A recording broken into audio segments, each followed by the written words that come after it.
நேர்மையான மருமகனும் நேர்மையற்ற மாமனும்.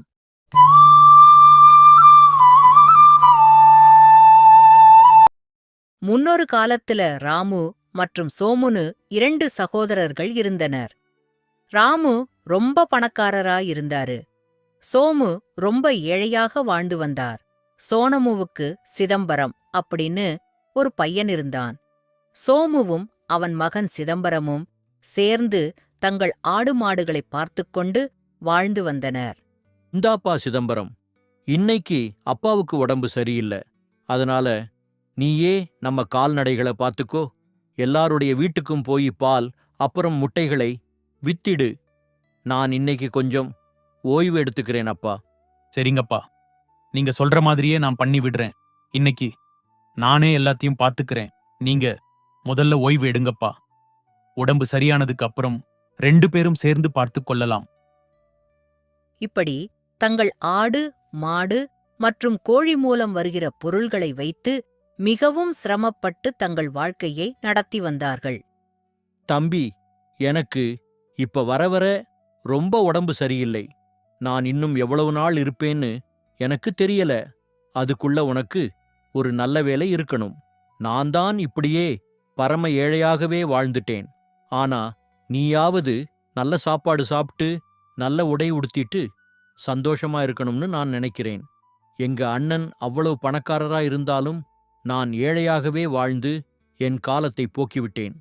அதனால நாளைக்கு எங்க அண்ணனை பார்த்து எப்படியாவது உனக்கு ஒரு வேலையை வாங்கித்தரேன்.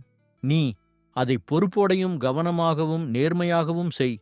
எந்த வேலை செஞ்சாலும் அதுல நீ நேர்மையா இருக்கணும்பா. இதுதான் என்னுடைய விருப்பம்.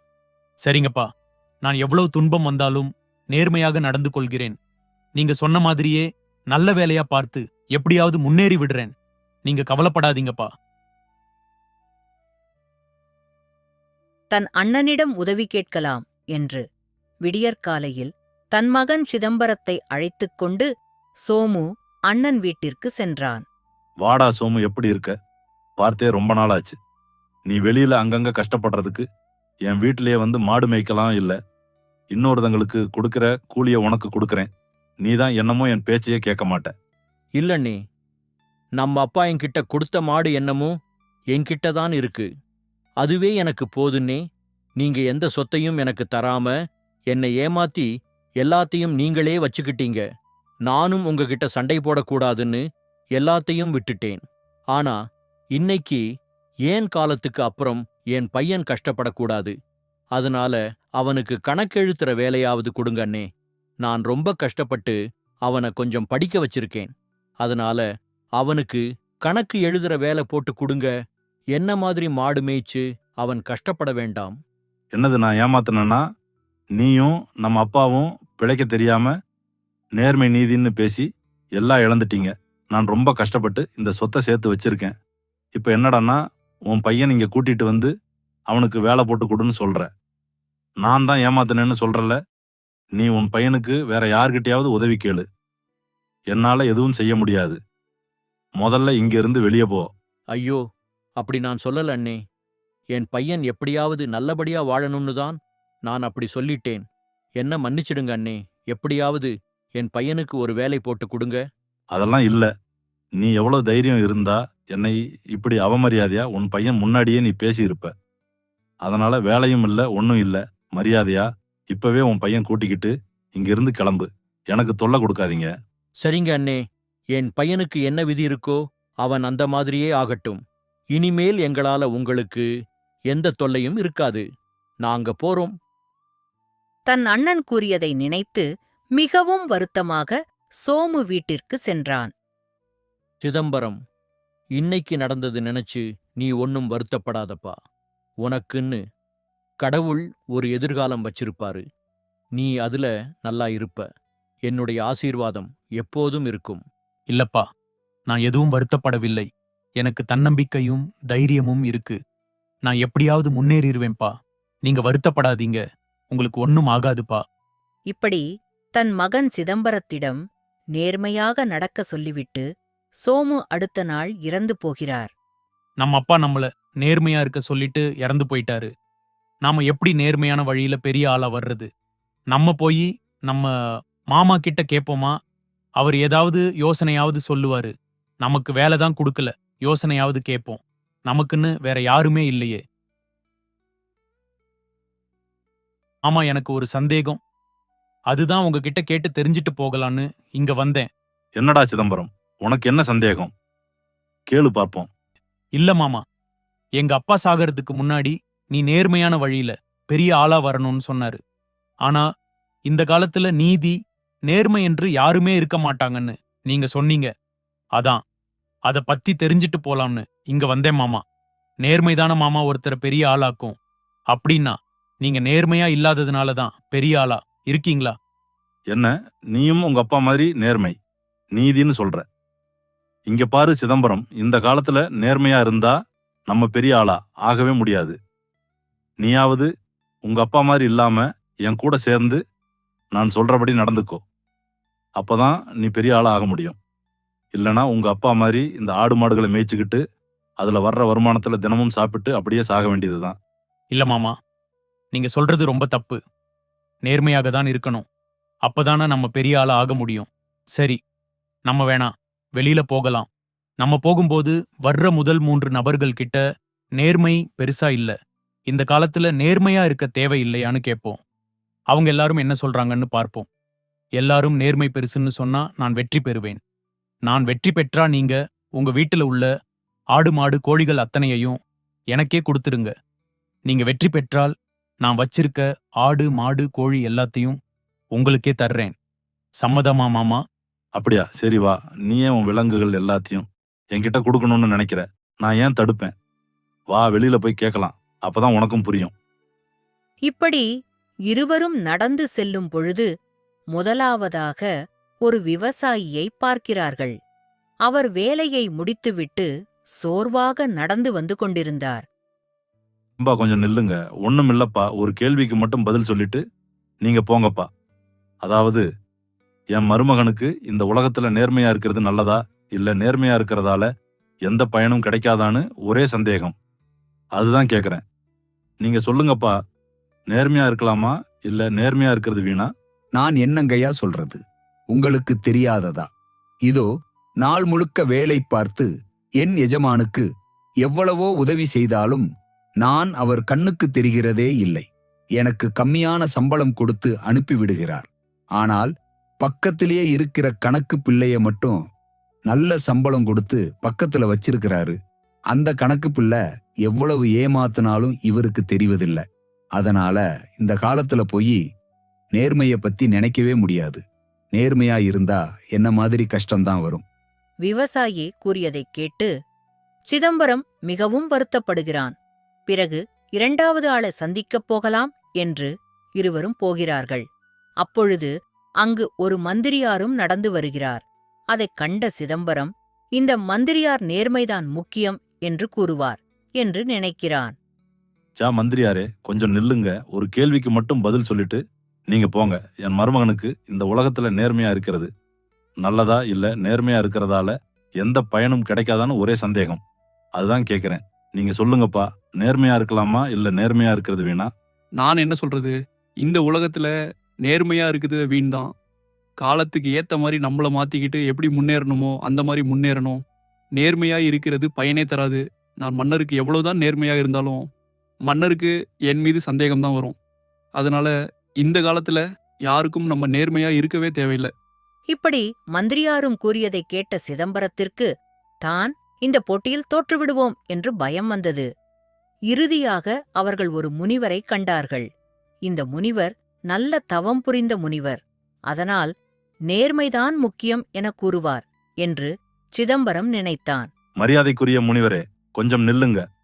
ஒரு கேள்விக்கு மட்டும் பதில் சொல்லிட்டு நீங்க போங்க. என் மருமகனுக்கு இந்த உலகத்துல நேர்மையா இருக்கிறது நல்லதா, இல்ல நேர்மையா இருக்கிறதால எந்த பயனும் கிடைக்காதான்னு ஒரே சந்தேகம். அதுதான் கேக்குறேன். நீங்க சொல்லுங்கப்பா, நேர்மையா இருக்கலாமா, இல்ல நேர்மையா இருக்குது வீணா? நீங்க தான் இதுக்கு சரியான விடைய சொல்ல முடியும். சொல்லுங்க முனிவர் சேத்தோ. இவ்வளவு கடும் தவங்கள் புரிந்து இவ்வளவு தெளிவு பற்ற எனக்கே யாருமே நேர்மையாக இருக்கவே இல்லை. இந்த காலத்தில் யாருமே நேர்மையாக இருக்க முடியாது என்பதுதான் நான் புரிந்து கொண்ட அறிவு. அதனால் நேர்மையாக இருப்பது நமக்கு எந்த முன்னேற்றத்தையும் கொடுக்காது. என்னிடம் தவம் புரிய வந்த என்னுடைய சீடர்கள் கூட நேர்மையானவர்களாக இருக்க முடியவில்லை. அதனால் நேர்மையாக இருப்பது என்பது மிக அரிதான ஒன்று. 3 பேரும் இப்படி கூறிவிட்டார்களே என்று மிகவும் வருத்தத்துடன் சிதம்பரமும் இந்த போட்டியில் வெற்றி பெற்றோம் என்ற சந்தோஷத்துடன் அவன் மாமாவும் செல்கிறார்கள். என்னப்பா சிதம்பரம், நான் சொன்னதை நீ கேட்கல. இப்ப எல்லாரும் அதே தான் சொன்னாங்க, கேட்டியா? சரி, உன் விலங்குகள் அத்தனையும் என்கிட்டயே கொண்டு வந்து கொடுத்துடு. இப்படி தன் ஆடு மாடு அனைத்தையும் மாமாவிற்கு கொடுத்துவிட்டான். ஐயோ, நம்ம விலங்குகள் அத்தனையையும் ஏமாந்து போயிட்டோமே. இப்படியே 2 நாட்கள் கடந்தன. சிதம்பரத்திற்கு சாப்பிட எந்த உதவியும் கிடைக்கவில்லை. இந்த காலத்துல யாருமே நேர்மையாவே இல்ல. நமக்கு சாப்பிடவும் 3 நாட்களா ஒண்ணுமே கிடைக்கல. யார்கிட்டயும் நம்ம போய் கேட்க முடியாது. நம்மளும் நம்ம அப்பா மாதிரியே சாக வேண்டியதுதான். ஒரே வழி, இன்னைக்கு இரவு எல்லாரும் தூங்கினதுக்கு அப்புறம் அந்த பெரிய மரத்துக்கு போய் நம்மளும் தூக்கு போட்டு இறந்து போயிடலாம். அடடே, இங்க யாரோ பேசுற சத்தம் மாதிரி கேக்குதே. நிறைய பேர் இருப்பாங்க போல. நம்ம தூக்கு போட வந்தது தெரிஞ்சா என்ன சொல்லுவாங்களோ? நம்ம இந்த மரத்துக்கு மேல ஏறி உட்கார்ந்து கொள்ளலாம். அவர்கள் போனதுக்கு அப்புறம் கீழே வருவோம். இப்படி சிதம்பரம் மரத்தின் மீது ஏறி உட்கார்ந்து பார்க்கும் பொழுது அங்கு 4 பேய்கள் வந்தன. ஐயையோ, என்ன இது? இங்க பேய்கள் எல்லாம் வருது. நம்மள பார்த்துட்டா என்ன பண்றது? சரி, நம்ம இங்கேயே மறைந்து உட்கார்ந்து அந்த பேய்கள் எல்லாம் போனதுக்கு அப்புறம் கீழே போவோம். வாங்க, நான் எல்லாருக்கும் ஒவ்வொரு வேலை பண்ண சொல்லி சொன்னனே. எல்லாரும் இன்னைக்கு என்னென்ன பண்ணீங்கன்னு என்கிட்ட சொல்லுங்க. தலைவரே, நான் இன்னைக்கு பக்கத்து ஊருக்கு போனேன். அங்க பெரிய நீர்வீழ்ச்சி இருக்குல்ல, அதனால அங்கு இருக்கிற மக்கள் எல்லோரும் நல்லா சந்தோஷமா இருந்தாங்க. நான் என்ன பண்ணனா, அந்த நீர்வீழ்ச்சியில வெள்ளப்பெருக்கு எடுக்கிற மாதிரி பண்ணிட்டேன். அதனால கொஞ்சம் கொஞ்சமா வெள்ளம் அதிகமாகி அந்த ஊரையே அந்த வெள்ளம் மூழ்கடித்து விடும்.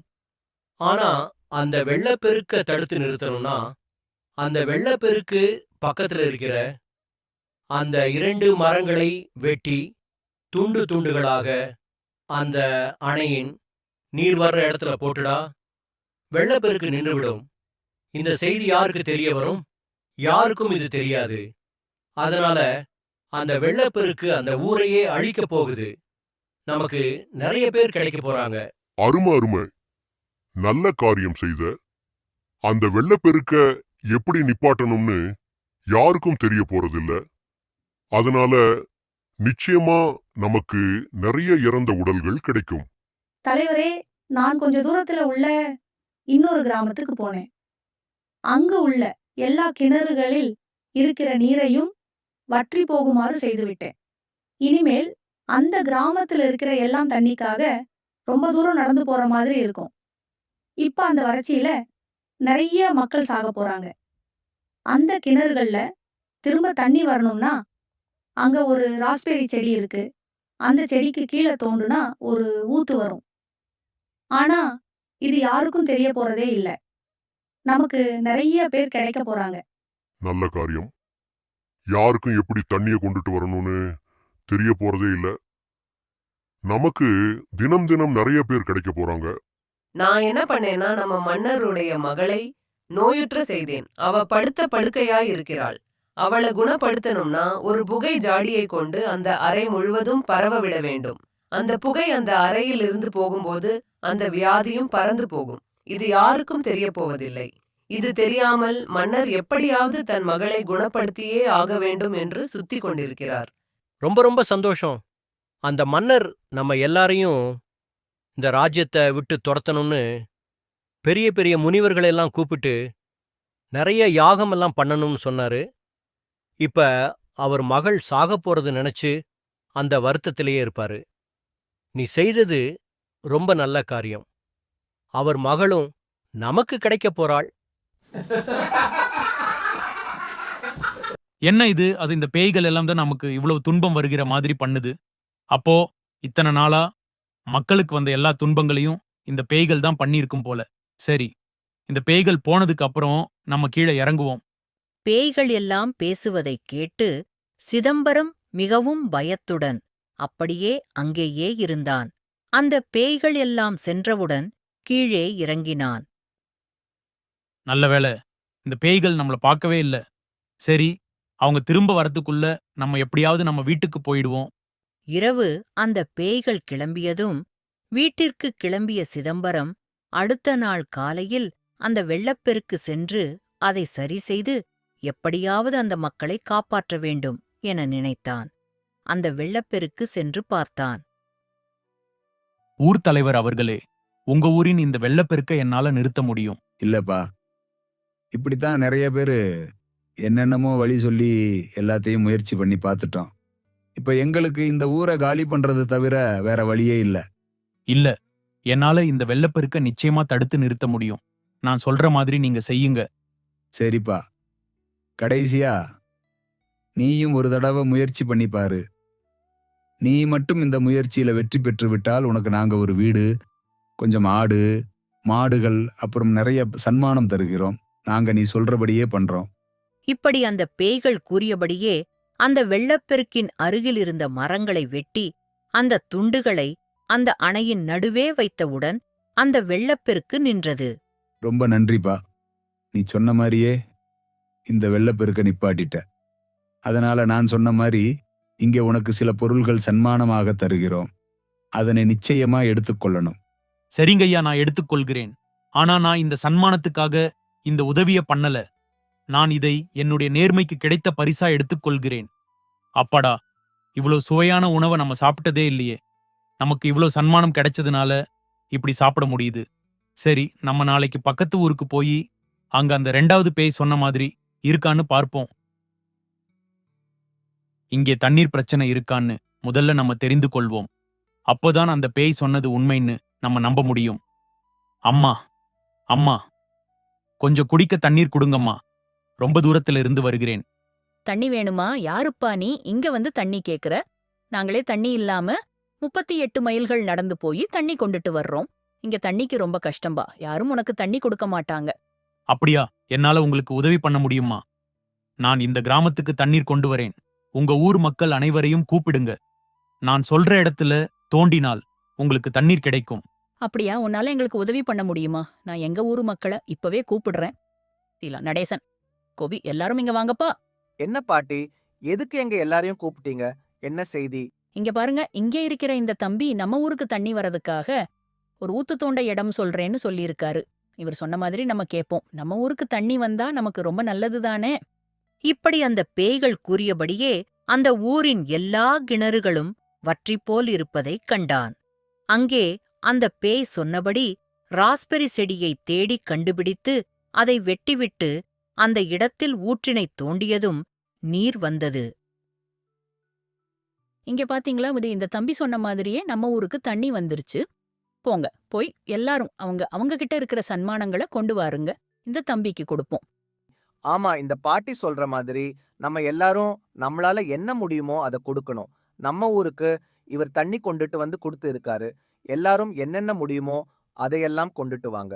இன்னும் நம்ம ஊர்ல இருக்கிற எல்லார்கிட்டையும் சொல்லி சன்மானங்கள் எல்லாத்தையும் கொண்டு வாங்க. இப்படி அந்த ஊர் மக்கள் அனைவரும் சன்மானமாக நிறைய பொருட்களை சிதம்பரத்திற்கு கொடுத்தார்கள். இது எப்படி இருக்க, ராஜாவின் மகளுக்கு உடல்நிலை ரொம்ப மோசமானது. ராஜா அனைவருக்கும் ஒரு அறிவிப்பை வெளியிட்டார். காவலாளர்களே, எல்லோரும் இங்க வாங்க. என் மகளுக்கு உடல்நிலை ரொம்ப மோசமாகிக் கொண்டே இருக்குது. அதனால நான் ஒரு முடிவு எடுத்திருக்கேன்.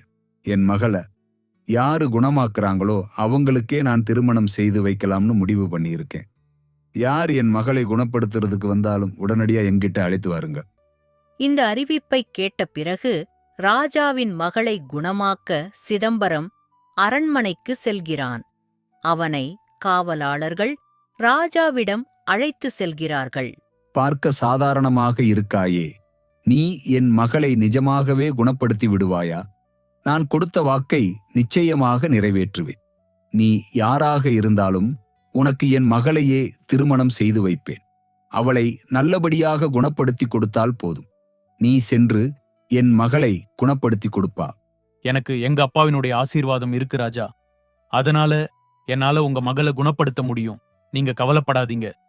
நான் உள்ள போய் இந்த தூபத்தை காமிக்கவும் எங்க மகள் எழுந்து குணமாகி விடவாள். இப்படி அந்த பேய் கூறியபடியே அந்த தூபத்தை எடுத்து அந்த அறை முழுவதும் சிதம்பரம் காட்டினார். அந்த புகை அந்த அறையை விட்டு வெளியேறும் பொழுது ராஜாவின் மகள் அவள் படுக்கையில் இருந்து எழுந்து உட்கார்ந்தாள். இந்த ராஜ்யத்தில எவ்வளவு பெரிய வைத்தியர்கள் இருந்தும் என் மகளை யாராலும் குணப்படுத்த முடியவில்லை. நீதான் குணப்படுத்தியுள்ளாய். ரொம்ப நன்றிப்பா. நான் கொடுத்த வாக்கு மாறாமல் என் மகளுக்கும் உனக்கும் திருமணம் நடத்தி வைக்கிறேன். ராஜா தான் கூறியபடியே சிதம்பரத்தை அவர் மகளுக்கே திருமணம் செய்து வைத்தார். இப்படியே கொஞ்ச நாட்கள் கடந்தவுடன் ராஜா வயது மூப்பின் காரணமாக இறந்து போகிறார். சிதம்பரம் மன்னர் ஆகிறான். என்ன இப்படி ஆயிடுச்சு? இந்த வருடம் நம்ம பண்ணின எல்லா விவசாயமுமே நமக்கு மிகப்பெரிய நஷ்டத்தை கொடுத்துருக்கு. இப்படியே இருந்தா நம்ம சாப்பாட்டுக்கே கஷ்டப்படுற நிலைமை ஆயிடும். அதனால நம்ம ராஜாவை சந்திச்சு வியாபாரம் ஏதாவது செய்ய அனுமதி வாங்கணும். மரியாதைக்குரிய மன்னரே, உங்களை சந்தித்து தன் வியாபாரத்திற்கு அனுமதி வாங்க இங்கு ஒரு நபர் வந்துள்ளார். அவரை உங்களிடம் அழைத்து வரவா? அழைத்து வாருங்கள் மந்திரியாரே. என்ன இது யாரோ என்று நினைத்தால் நம்ம மாமாவாக இருக்கிறார். சரி, என்ன சொல்கிறார் என்று கேட்போம். மதிப்பிற்குரிய மன்னரே, நான் இந்த ராஜ்யத்தில்தான் வாழ்கிறேன். என்னுடைய விவசாயம் அனைத்தும் மிகவும் நஷ்டமாகிவிட்டது. அதனால் நான் வெளிநாட்டு பொருள்களை கப்பல்களில் எடுத்துச் சென்று வியாபாரம் செய்யலாம் என்று நினைக்கிறேன். எனக்கு அதற்கு அனுமதி தாருமாறு உங்களிடம் வந்துள்ளேன். மாமா, என்னை அடையாளம் தெரியவில்லையா? நான் தான் உங்கள் சகோதரன் சோமுவின் பையன் சிதம்பரம். சிதம்பரமா? நீயா மன்னன்? எனக்கு அடையாளமே தெரியல. எப்படி நீ மன்னன் ஆனாய்? அது ஒரு பெரிய கதை மாமா. உங்களிடம் ஏமாந்து என்னுடைய எல்லா விலங்கு சொத்துக்களையும் உங்களிடம் கொடுத்ததினால் ரொம்ப மன உளைச்சலாகி தற்கொலை பண்ணிக்கலான்னு நம்ம ஊருக்கு வெளியில இருக்கிற மரத்துக்கிட்ட போனேன். அன்னைக்குதான் என் வாழ்க்கையில எல்லாமே மாறுச்சு. அதிலிருந்து கொஞ்சம் கொஞ்சமா நான் இவ்வளவு தூரம் வளர்ந்து வந்துட்டேன். மன்னர் எனக்கு அவரது மகளை திருமணம் செய்து வைத்தாரு. அவர் இறந்ததுக்கு அப்புறம் நானே இப்ப மன்னரா ஆயிட்டேன். சரி மாமா, உங்களுக்கு விவசாயம் எல்லாம் ரொம்ப நஷ்டமாயிடுச்சுன்னு சொன்னீங்களே, நான் உங்களுக்கு 2 கப்பல்கள் தரேன். அந்த கப்பல்களிலேயே நீங்க விவசாயம் பண்ணுங்க. கடைசியில எங்க அப்பா சொன்ன மாதிரியே நேர்மையா இருந்ததுனாலதான் என்னால பெரிய ஆளா ஆக முடிஞ்சிருக்கு. நீங்களும் இனிமேல் நேர்மையவே பின்பற்றுங்க மாமா. இந்த ராஜ்யத்துல எல்லாரும் நேர்மையா இருக்கணும்னு தான் நான் ஆட்சி செய்கிறேன். சரிப்பா சிதம்பரம். இல்ல சரிங்க மன்னரே, ரொம்ப நன்றி.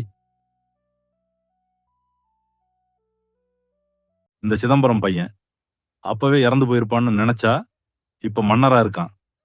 நமக்கே அறிவுரை சொல்றான். அவன் இந்த அளவுக்கு வளர்ந்ததுக்கு காரணம் அந்த பெரிய மரம் தானே சொன்னான். நம்மளும் அங்க போய் அப்படி என்ன இருக்குன்னு பாப்போம். இப்படி யோசிச்ச ராமு அந்த பேய்கள் இருக்கும் இடத்திற்கு செல்கிறான். இப்படி, தலைவரே, அங்க பாருங்க, அங்க ஒரு ஆள் நடந்து வந்துகிட்டு இருக்கான். ஆமா ஆமா, நானும் பார்த்தேன். அவனை என்ன பண்ணலாம்? தலைவரே, இவன்தான் நம்ம ரகசியங்களை எல்லாம் தெரிஞ்சு அதை எல்லார்கிட்டயும் சொல்லி எல்லாரையும் காப்பாத்தி இருப்பான்னு நினைக்கிறேன். ஆமா, இவனை இப்பவே கொன்றுவோம். அப்பதான் எல்லாருக்கும் நம்ம மேல பயம் வரும். எல்லா பேய்களும் சேர்ந்து ராமுவை கொன்றுவிட்டார்கள்.